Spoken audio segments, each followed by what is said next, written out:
We all learned in class that our forests are very important. They are responsible for not only being a habitat to countless species, but also helpful to the global climate for not only being a habitat, but also releasing oxygen and decreasing carbon dioxide amounts in the atmosphere. It is estimated that 15% of all greenhouse gas emissions come from deforestation. Deforestation is a large national problem, and we are here to talk about Brazil specifically. Although deforestation happens in almost every country, it isn't as prevalent as it is in third world developing countries such as Brazil.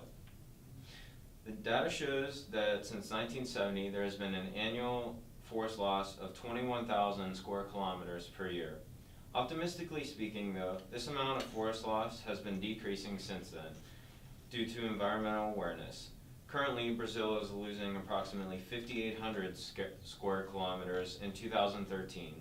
However, this has recently gone up since 2012, where it was only 4,500 square kilometers.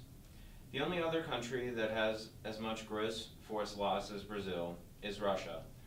But Brazil has a larger net forest loss by about 7 million HA. Brazil does own the largest continuous rainforest in the world, but these forests are by far the most important because of all the habitats these forests hold.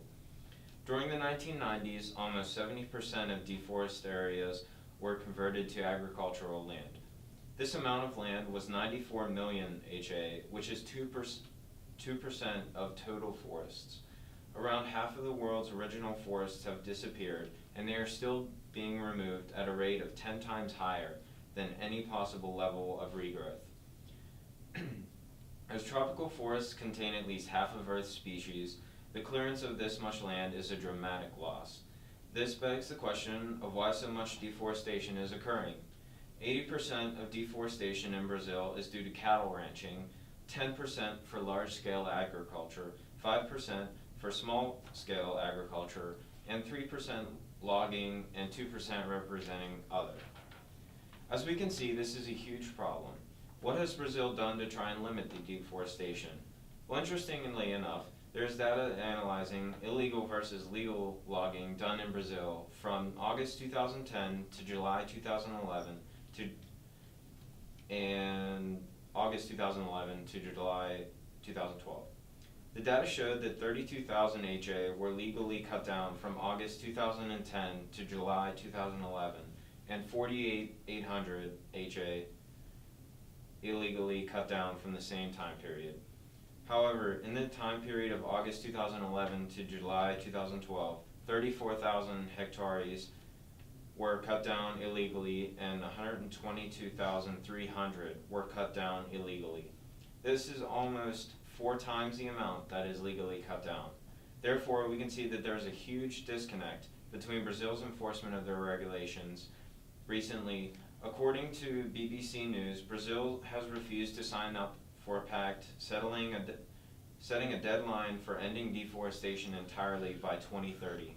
Meanwhile, the US, Canada, and European Union nations were among 30 states that agreed to halve forest loss by 2020 and work towards a 2030 goal.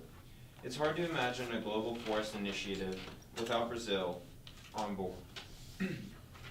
board with the largest rainforest in the world. The minister said her government was concerned the new resolution could clash with Brazil's national laws, which allow for managed felling. Clearly, this managed felling isn't working, however. Some may argue that we need more regulation for the forest, since it's so vital to minimizing climate change. Other countries have picked up the initiative to preserve our forests, however.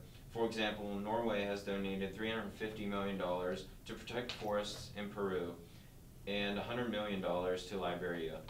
For some reason though, developing countries just don't quite have the inspiration to end deforestation as much as developed countries.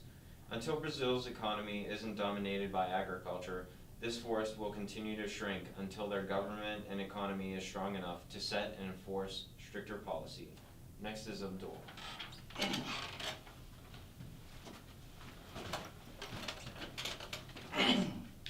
Knowing the web of social groups involved in the deforestation of Brazilian Amazon is key to containing forest loss. Philip Fernside of the National Institution of Research in the Amazon, or the INPA, has 9 groups that have been identified with roles in deforestation. Those involved range from the poor, landless migrants and the state-sponsored colonists drawn by the dream of a better life, to the rich capitalist farmers and large-scale ranchers, from the opportunistic gold miners to the desperate land grabbers, and from the free market capitalists or drug traffickers and sawmill operators / loggers, to those who have few alternatives, debt-bound slaves. Hardship leads to migrants to fill the ranks of organized groups such as the Movement of Landless Rural Workers, or the MST, who occupy lands sometimes illegally or become outright criminals, invading legal forest reservations and Indian reservations at the behest of the developers seeking to convert these lands to pasture or farmland. Land invaders are usually compensated for their services. Meanwhile, capitalized farmers, notably large-scale agribusiness for soy product, are a powerful agent in land use change in southern Brazil, mostly Mato Grosso, Santa Terra, and eastern Rondônia. These farmers, who often originate in Brazil's agricultural heartland of southern Mato Grosso or Rio Grande do Sul, respond to community markets and serve as political impetus for infrastructure development that facilitates further agricultural expansion and deforestation. These investments, a sizable portion of Brazil's $320 billion plan to expand and improve roads, dams, and ports across the country, will be spent in the Amazon. These will spur further influx of migrants to the region, contributing to the cycle of deforestation. The land use for soy and other cash crops can actually affect the soil erosion because their roots cannot hold onto the soils like the trees can. Soil erosion can also lead to slitting, entering lakes, streams, and other water sources. This can decrease local water quality for the poor populations, contributing to the poor health of local populations. While deforestation continues, with deforestation, this may seem inevitable, but there are ways to slow down or prevent further deforestation. Now Justin will speak of these.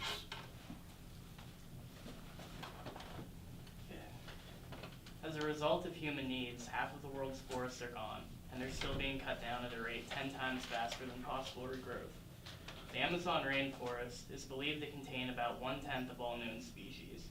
Because of the impressive biodiversity and large numbers of invertebrates, the majority of the species are still considered to be undocumented. Species that lose their habitats from deforestation don't die off immediately. Instead, they incur what scientists call extinction debt, which is based off of the respected theory of the species area relationship, which is taking the growth or estimating the growth of a population based on the growth of their habitat, and you find out what the extinction debt would be by basically reversing that process. Habitat loss by deforestation is the main threat to species in the Amazon. Worldwide, the IUCN's list of threatened and endangered species describes habitat loss as the main threat to 85% of species on that list. Some endangered species in the Amazon include black spider monkeys, which are threatened due to habitat loss and hunting. The spider monkeys prefer mature forests, so even replanting secondary growth forests are not completely helpful to these animals. They help the ecosystem by dispersing seeds from fruits across the jungles. The Amazon river dolphin, sometimes called the pink dolphin, is still widely dispersed through the freshwater rivers in the Amazon, but it is threatened. One of the main threats is dams in the rivers that just cut off their hunting ground. Another threat is mercury getting into the water supply from gold mining, bottom feeding fish like the